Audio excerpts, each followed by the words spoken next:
Hello YouTube. This is a little update video because I realized I've been a bit quiet on here recently. I've been pretty busy getting back, basically building back fitness again, and I've not been racing.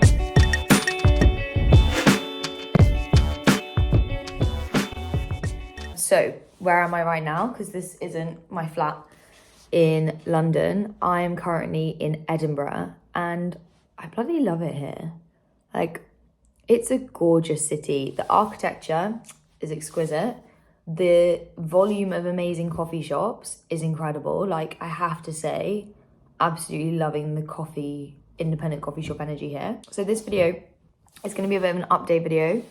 I did a video where I explained that I had pericarditis and I'd been diagnosed with pericarditis, and I thought I'd do a bit of an update. I put on my Instagram story saying if anyone had any questions, I'd do a bit of a Q&A. First question, how did I discover it? And I did explain that in the previous video, but just running through quickly, I basically had chest pain when I was racing, and I realized, and I'd had a virus. So I was like, I had a virus, I've now got chest pain. You can Google enough to realize that that's either pericarditis or myocarditis. And I saw a doctor, I saw a cardiologist, and he diagnosed me with pericarditis in Mexico. What led to the condition? Anything the rest of us can avoid. Racing on a virus. So I did migration gravel race in Kenya with a virus in my system. I would say if you know you have a virus, you shouldn't be racing or doing intense training, or, to be honest, training at all, because then you're putting yourself at risk of getting pericarditis or myocarditis. Is that extra sessional ride worth it if you're putting yourself at risk of something a lot more serious? What else have we got?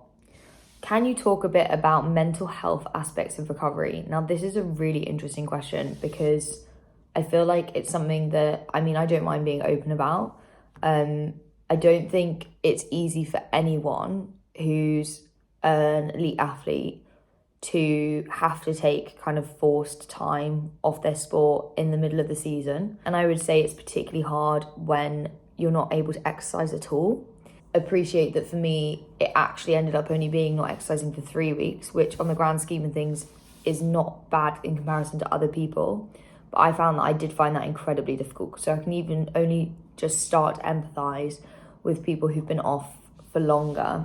I basically went from the fittest I've ever been to having to lie horizontal on a couch, and to say that that was difficult mentally, it would be an understatement. I definitely found that really, really tricky. I've always used exercise in times of difficulty in the past as a way to kind of help myself, and I did actually realise that this probably was a time for me to kind of reflect on that and maybe think about other ways to kind of support my mental health. So I actually decided that one way to kind of navigate through this period would be to talk to a therapist. I'm a huge advocate of therapy, and it is something that I've used in the past as well. And that leads me on to introduce the paid partner of today's video, which is BetterHelp. And BetterHelp connects you with a credentialized therapist to help navigate you through whatever challenge you are going through, or just if you need someone to talk to. And this is as easily done as through your phone, through your computer. You can do audio, you can do video, you can just text if you want to. It's actually really easy to get started. You just fill out like a simple questionnaire, and then they match you with a therapist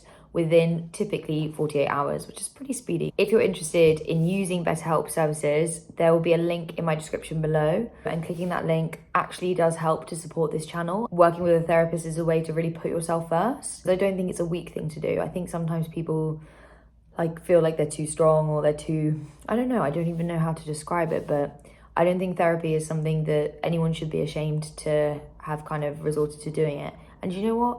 I love talking to my therapist. So put simply, mentally, it's not been the easiest, but I think I've really navigated it well. I'm actually feeling a lot more motivated. I would say after having that time off, I'm now super motivated to get back on the bike and get back racing. I think it's kind of relit a fire in my belly that I'm even though I don't feel as fit as I was before I was ill, I'm really kind of motivated and hungry to kind of race well and perform again, ideally this season, but at minimum I will be absolutely raring to go next year. Any long-term effects? That's an interesting question. So the main long-term thing, and this actually joins with another question where someone asked about recurrence, is this is actually something that's quite likely to recur. I think it's like 30 something% of people who get pericarditis get it again at some point in their life. So it's just something that I need to watch. Like if I get a viral infection, I just need to be really careful and not push my heart too hard, and then kind of check if there is any chest pain. Okay, here's a good question. When am I able to race again? Big question.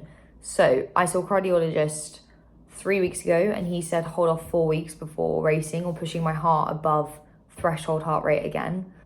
Have decided that I'm gonna literally race the day after 4 weeks, which is tight, but I really have been feeling more and more myself recently.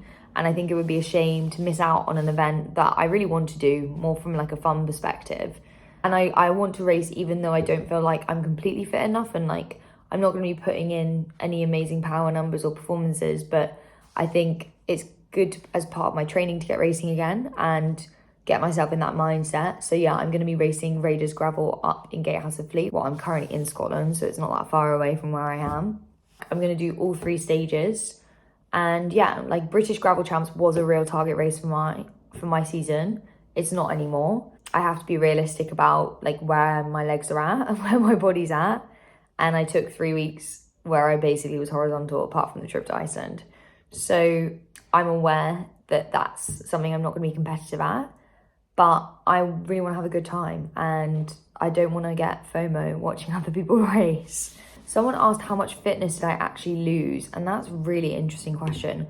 I would say actually quite a bit of fitness. I'd say more the top end. Like my endurance, I've not felt as suffered at all. Like I've been on like almost immediately when I started riding again, even though I was riding quite low heart rate, I could ride for hours. Like I feel like my endurance is something that's kind of like I've built up over years and it's just there. My top end power, I've not been able to kind of check that because I've kept my heart rate at a certain number and not gone above it. So I actually don't know how my top end power is doing. I would say it took me like a few weeks before my power at like zone 2 endurance riding felt the same as like what it normally does. It's obviously not ideal. Like I would have been hoping to have been building fitness over this period, not losing it. But I am starting to feel more normal again and good on the bike, which is good because it's so sad to not feel fast on the bike.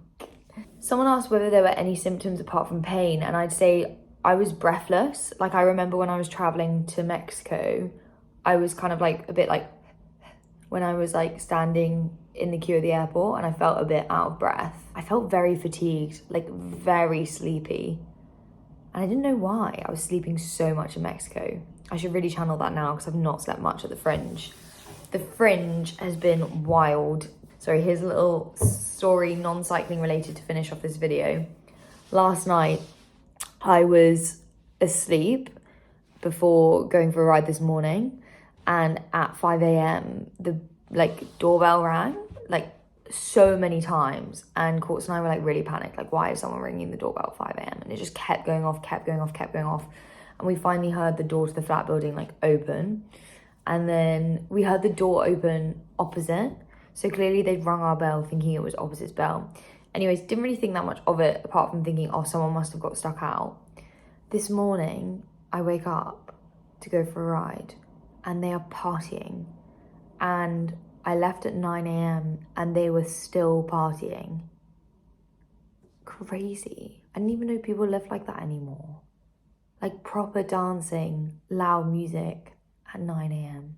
And I'm pretty certain the party didn't start at 5 a.m. because they woke up for an early morning party. Pretty certain. But that's definitely more my energy. I'm gonna go and explore Edinburgh more and go some beautiful rides here. I've been out and I've explored the Penland Hills, which were absolutely gorgeous. I'm actually here because Courtney is performing her stand-up here at the Fringe, and she's sold out. It's her last night tonight and she sold out almost every single night, and she gets like a special banner to say that she sold out the Fringe basically, which is pretty cool. But yeah, my next video is going to be a race video again, so I will be providing race content again.